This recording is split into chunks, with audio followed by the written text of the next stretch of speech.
1988 সাল টাম্পা একটি বিশাল বিলাসবহুল বিয়ে।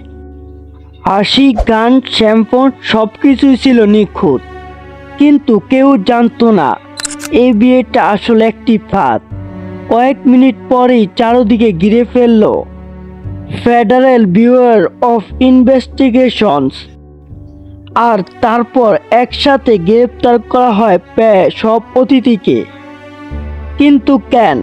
কারণ তারা সবাই জড়িত ছিল ইতিহাসের সবচেয়ে বড় মানি লন্ডারিং অপারেশনের সাথে। আর এই পুরো খেলার পেছনে ছিল একজন আন্ডারকভার FBI এজেন্ট। এই গল্পটা বুঝতে হলে আমাদের যেতে হবে কলম্বিয়াতে। একজন মানুষ, পাবেল এসকোবার, একটা নাম যার ভয়ে কাঁপত পুরো বিশ্ব। তিনি শুধু একজন ডার্ক লর্ড ছিলেন না, তিনি ছিলেন একটা সাম্রাজ্যের মালিক। প্রতি সপ্তাহে বিলিয়ন ডলার আয়, বিমান ভর্তি কোকেন, আমেরিকার পাচার। আর সেই টাকা পাহাড় কোথায় যাবে? কারণ একটা সমস্যা ছিল, অবৈধ টাকা ব্যবহার করা যায় না যতক্ষণ না সেটা সাদা করা হয়।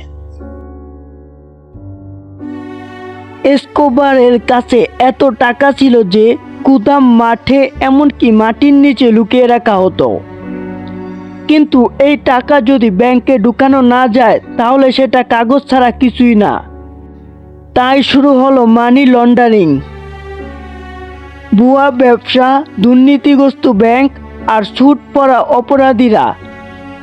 এই পুরো সিস্টেম ছিল এত নিখুঁত যে FBI পর্যন্ত বুঝতে পারছিল না আসল খেলোয়াড় কে। এই সময়ে FBI নেয় এক ঝুঁকিপূর্ণ সিদ্ধান্ত। একজন এজেন্টকে পাঠানো হবে আন্ডারকভার হিসেবে। তার কাজ এই পুরো নেটওয়ার্কে ভেতরে ঢোকা। তিনি ধীরে ধীরে অপরাধীদের সাথে বন্ধুত্ব করেন, তাদের টাকা লেনদেনে সাহায্য করেন, তাদের বিশ্বাস অর্জন করেন। কিন্তু একটাই ভুল, আর তিনি মারা যেতে পারতেন। কারণ এই দুনিয়ায় বিশ্বাসঘাতকদের বাঁচতে দেওয়া হয় না। বছরের পর বছর ধরে প্রমাণ সংগ্রহ করার পর এজেন্ট বুঝতে পারলেন একটা বড় আঘাত দিতে হবে। কিন্তু কোথায়? তখন আসে এই আইডিয়া, একটি বিয়ে যেখানে সবাই আসবে, যেখানে বড় বড় ডিল হবে, আর সেখানে সবকিছু ধরা পড়বে একসাথে। এই বিয়েটা ছিল না ভালোবাসার এটা ছিল ইতিহাসের সবচেয়ে বড় চিটিং অপারেশন। সবকিছু ঠিকভাবে চলছিল, গান বাজছে, অতিথিরা হাসছে, কিন্তু বাইরে FBI প্রস্তুত। একটি সিগন্যাল, আর তারপর মুভ ইন। হঠাৎ করে দরজা ভেঙে ঢুকে পড়ে FBI। সবাই হতভম্ব, কনে বর, অতিথিরা। কেউ বুঝতে পারেনি তারা এতদিন ধরে নজরদারি দিয়েছিল। সেই রাতেই ডজন ডজন মানুষ গ্রেপ্তার হয়। এই অপারেশনের পর ভেঙে পড়ে বিশাল মানি লন্ডারিং নেটওয়ার্ক।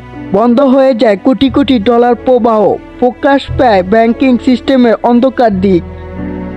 এবং সবচেয়ে বড় কথা, এসকোবার এর অর্থনৈতিক শক্তিতে লাগে বড় আঘাত। আমরা সবসময় ভাবি ডাক যুদ্ধ মানে বন্দুক, গুলি, সহিংসতা, কিন্তু আসল যুদ্ধ ছিল ব্যাংকের ভিতরে টাকা লেনদেন, দুর্নীতি চুক্তিতে। এই যুদ্ধটা ছিল অদৃশ্য কিন্তু সবচেয়ে বিপজ্জনক। একটা বিয়ে যা ইতিহাস হয়ে গেল অপরাধ দলের প্রতীক। একজন এজেন্ট যিনি নিজের জীবন ঝুঁকিতে রেখে ধ্বংস করেছিলেন একটা 20 বিলিয়ন সাম্রাজ্য।